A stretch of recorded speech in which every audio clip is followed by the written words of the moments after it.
আসসালামু আলাইকুম প্রিয় চাকরি প্রার্থী ভাই ও বোনেরা, আজকে আপনাদের জন্য আরো একটি নতুন ভিডিও নিয়ে হাজির হলাম। আর এই ভিডিওতে আমরা আজকে আলোচনা করব জেলা প্রশাসকের কার্যালয় কুড়িগ্রামে একটা নিয়োগ বিজ্ঞপ্তি প্রকাশ করেছে। আমরা সেই নিয়োগ বিজ্ঞপ্তি নিয়ে আজকে বিস্তারিতভাবে আলোচনা করার চেষ্টা করব।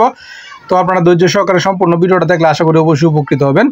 বিজ্ঞপ্তিটা প্রকাশ করেছে 30 জুন 2025 তারিখে এবং বিজ্ঞপ্তি তারা কী বলছে দেখেন।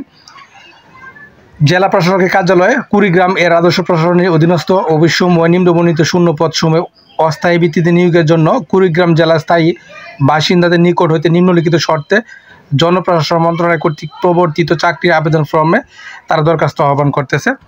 এখানে টোটালি আপনার 6টি পদে লোক নিবে। তো প্রথম নম্বর পদ হলো ড্রাফটম্যান। এখানে তারা একজন লোক নিবে, 15তম গ্রেডে আপনাকে তারা বেতন দিবে এবং এই পদের জন্য আপনি উচ্চ মাধ্যমিক সার্টিফিকেট পরীক্ষা উত্তীর্ণ হলে আবেদন করতে পারবেন এবং কোনো শিক্ষিত কারিগরি শিক্ষা বোর্ড হইতে অনুমোদিত প্রতিষ্ঠান হইতে 6 মাস সিভিল ড্রাফটিং বিষয়ে আপনাকে ট্রেড কোড সম্পন্ন হতে হবে। 2 নম্বরে যে পদ অফিস সহকারী কাম কম্পিউটার মুদ্রা করি, এখানে তারা 21 জন লোক নিবে এবং 16তম ডেটে আপনাকে তারা বেতন প্রদান করবে এবং উচ্চ মাধ্যমিক সার্টিফিকেট পরীক্ষা উত্তীর্ণ সহ কম্পিউটার প্রতি মিনিটে বাংলায় 20 ও ইংরেজিতে 20 শব্দের গতি থাকতে হবে। 3 নম্বরে নাজির কাম কেশিয়ার, এখানে তারা 4 জন লোক নিবে, 16তম গ্রেডে উচ্চ মাধ্যমিক সার্টিফিকেট পরীক্ষা উত্তীর্ণ হলে আপনি আবেদন করতে পারবেন এবং কম্পিউটার টাইপিং গতি থাকতে হবে প্রতি মিনিটে বাংলায় 20 এবং ইংরেজিতে 20 শব্দ। 4 নম্বরে যে পদ ক্রেডিট চেকিং কাম সায়রাত সহকারে, এখানে 9 জন লোক নিবে, 16তম গ্রেডে বেতন প্রদান করবে এবং উচ্চ মাধ্যমিক সার্টিফিকেট পাস সহ আপনার কম্পিউটারের প্রতি মিনিটে বাংলায় ও ইংরেজিতে 20 শব্দে গতি থাকতে হবে। 5 নম্বরে যে পদ সার্টিফিকেট প্রেসকার, এখানে 2 জন লোক নিবে, 16তম গ্রেডে আপনাকে তারা বেতন দিবে এবং উচ্চ মাধ্যমিক সার্টিফিকেট পরীক্ষা উত্তীর্ণ সহ বাংলা ও ইংরেজিতে প্রতি মিনিটে 20 শব্দের গতি থাকতে হবে। এবং 6 নম্বরে যে পদ সার্টিফিকেট সহকারী, এখানে 4 জন লোক নিবে, 16তম গ্রেডে আপনাকে তারা বেতন দিবে এবং উচ্চ মাধ্যমিক সার্টিফিকেট পরীক্ষা উত্তীর্ণ সহ বাংলা এবং ইংরেজিতে প্রতি মিনিটে 20 শব্দের গতি থাকলে আপনি এই পদে আবেদন করতে পারবেন। তো এই 6টি পদে আবেদন করতে গেলে আপনাকে আরও কিছু শর্তাবলী জানতে হবে। শর্তাবলীর মধ্যে প্রথমে কী বলা আছে, প্রার্থীকে অবশ্যই বাংলাদেশের নাগরিক এবং কুড়িগ্রাম জেলার স্থায়ী বাসিন্দা হতে হবে এবং নিয়োগ সংক্রান্ত যে কোনো তথ্য কুড়িগ্রাম জেলার যে ওয়েবসাইট www.kurigram.gov.bd হতে এবং জেলা প্রশাসক কার্যালয় কুড়িগ্রাম ও কুড়িগ্রাম জেলার সকল উপজেলা নির্বাহী অফিসার কার্যালয় এবং উপজেলা ভূমি অফিসে নোটিশ বোর্ডে আপনারা পেয়ে যাবেন। এবং একজন প্রার্থী একটির বেশি পদে আবেদন করতে পারবেন না। একাধিক পদে আবেদন করলে তার আবেদন বাতিল বলে গণ্য করা হবে। এবং 1 নং পদের জন্য সিভিল ড্রাফটিং বিষয়ে ট্রেড কোর্স সনদপ্রাপ্ত দক্ষতা থাকতে হবে। 5 নম্বর কী বলা হয়েছে, 2 নং হতে 6 নং পদের প্রার্থীদের কম্পিউটার টাইপিংয়ে নির্ধারিত গতি থাকতে হবে এবং নির্ধারিত আবেদন ফর্মের নির্দেশনা অনুযায়ী আপনার প্রয়োজনীয় কাগজপত্র বা প্রয়োজনীয় তথ্য প্রদান করতে হবে। এবং দরখাস্ত জেলা প্রশাসক ও সভাপতি জেলা বাছাই কমিটি কুড়িগ্রামকে সম্বোধন করে লিখতে হবে এবং আবেদনপত্র আগামী 2 জুলাই 2025 তারিখ হতে 31 জুলাই 2025 তারিখ বিকাল 5টা অফিস চলাকালীন সময় আপনাকে আবেদনটা করতে হবে এবং সরাসরি আকারে আবেদনপত্র গ্রহণযোগ্য হবে না। এবং প্রার্থীর বয়সসীমা 2 জুলাই 2025 তারিখ 18 থেকে 32 বছরের মধ্যে হতে হবে এবং বয়স প্রমাণ এখানে অ্যাফিডেভিট গ্রহণযোগ্য হবে না। এবং বিবাহিত মহিলা প্রার্থীদের ক্ষেত্রে স্বামীর স্থায়ী ঠিকানা উল্লেখ করতে হবে এবং আবেদনপত্রের সাথে আপনার কী কী কাগজপত্র সংযুক্ত করতে হবে, এখানে তারা কী বলছে দেখেন। আবেদনপত্রের সাথে নিম্নোক্ত কাগজপত্র দিয়ে আপনাকে সংযুক্ত করতে হবে।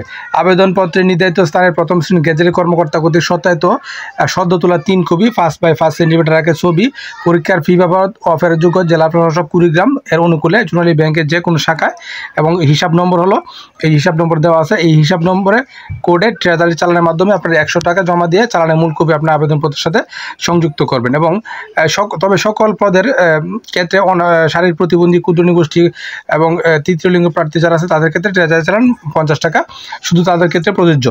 এবং প্রবেশপত্র ইস্যুর সাথে দরখাস্তের সাথে নিজ নাম ও ঠিকানা সম্বলিত 10 টাকার ডাক টিকিট লাগানো 10/10.5/4.5 সাইজের একটি ফেরত আপনাকে সংযুক্ত করতে হবে। মোটা অক্ষরে পদের নাম, কোটা যদি থাকে বাম পাশে আবেদনকারীর পূর্ণ নাম ঠিকানা ওটাকে উল্লেখ করতে হবে। এবং লিখিত পরীক্ষা উত্তীর্ণ প্রার্থীদেরকে আপনার মৌখিক পরীক্ষার সময় কী কী কাগজপত্র উপস্থাপন করতে হবে, এখানে কি বলছে দেখেন।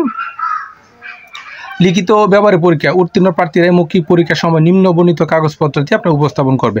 প্রথম কি বলা আছে যে সংশ্লিষ্ট পৌরসভা মেয়র বা প্রশাসক বা কাউন্সিলর বা ইউনিয়ন পরিষদের চেয়ারম্যান বা দায়িত্বপ্রাপ্ত কর্মকর্তা কর্তৃক প্রদত্ত নাগরিকপত্র আপনাকে প্রদান করতে হবে। এবং শিক্ষাগত যোগ্যতার প্রমাণক স্বরূপ সকল মূল বা সাময়িক সনদপত্র, প্রথম শ্রেণী গেজেটের কর্মকর্তা কর্তৃক প্রদত্ত চারিত্রিক সনদপত্র, জাতীয় পরিচয়পত্র অথবা সংশ্লিষ্ট পৌরসভা বা মেয়র বা কাউন্সিলর বা ইউনিয়ন পরিষদ চেয়ারম্যান বা দায়িত্বপ্রাপ্ত কর্মকর্তা কর্তৃক প্রদত্ত জন্ম নিবন্ধন সনদপত্র এবং বীর মুক্তিযোদ্ধা শহীদ বীর মুক্তিযোদ্ধা সনদ হিসেবে চাকরি প্রার্থীকে মুক্তিযোদ্ধা বিষয়ক মন্ত্রণালয়ে মাননীয় মন্ত্রী উপদেষ্টা কর্তৃক স্বাক্ষরিত বাংলাদেশ মুক্তিযোদ্ধা সনদের উপদেষ্টা মাননীয় প্রধানমন্ত্রী বা প্রধান উপদেষ্টা কর্তৃক প্রতি স্বাক্ষরিত মূল সনদপত্র অথবা মুক্তিযোদ্ধা বিষয়ক মন্ত্রণালয় সচিব কর্তৃক স্বাক্ষরিত এবং মাননীয় উপদেষ্টা বা মন্ত্রী কর্তৃক স্বাক্ষরিত সাময়িক সনদপত্র মৌখিক পরীক্ষার সময় আপনার উপস্থাপন করতে হবে এবং বর্ণিত সনদপত্র ব্যতীত কোনো সনদপত্র এখানে গ্রহণযোগ্য হবে না। এবং শারীরিক প্রতিবন্ধী ও তৃতীয় লিঙ্গের প্রার্থী যারা আছেন তাদের জেলা প্রশাসক কার্যালয়ে উপপরিচালক বা দায়িত্বপ্রাপ্ত কর্তৃপক্ষ কর্তৃক সনদপত্র দাখিল করতে হবে এবং ক্ষুদ্র গোষ্ঠীর সদস্য যারা আছেন তারা জেলা প্রশাসক কর্তৃক প্রদত্ত সনদপত্র, সকল পদের ক্ষেত্রে সরকার অনুমোদিত প্রতিষ্ঠানতে প্রশিক্ষণ সনদপত্র এবং লিখিত পরীক্ষার প্রবেশপত্র মূল কপি আপনাকে মৌখিক পরীক্ষার সময় উপস্থাপন করতে হবে। এছাড়াও আরও অনেকগুলো শর্ত দেওয়া আছে, আপনারা সবগুলো শর্ত পরে বুঝে শুনে তারপর নির্ধারিত আবেদন করবেন। আর অবশ্যই আরেকটা জিনিস লক্ষ্য রাখবেন, সেটা হলো ইতিপূর্বে এই কার্যালয়ে 1 মার্চ 2020 তারিখে সরকারি বিজ্ঞপ্তিতে যারা আবেদন করেছিলেন তাদের পুনরায় আবেদন করার কোনো প্রয়োজন নাই। তো আশা করি বিষয়টা বুঝতে পারছেন। আপনারা অবশ্যই নিয়োগটা সম্পর্কে খোঁজ খবর নিয়ে সত্যমিতে যাচাই করে তারপরে বুঝে শুনে আবেদন করবেন। আর প্রতিদিনের আপডেট চাকরির খবর পেতে অবশ্যই আমার চ্যানেল ফেসবুক পেজের সঙ্গে থাকবেন। ধন্যবাদ সবাইকে এতক্ষণ সাথে থাকার জন্য।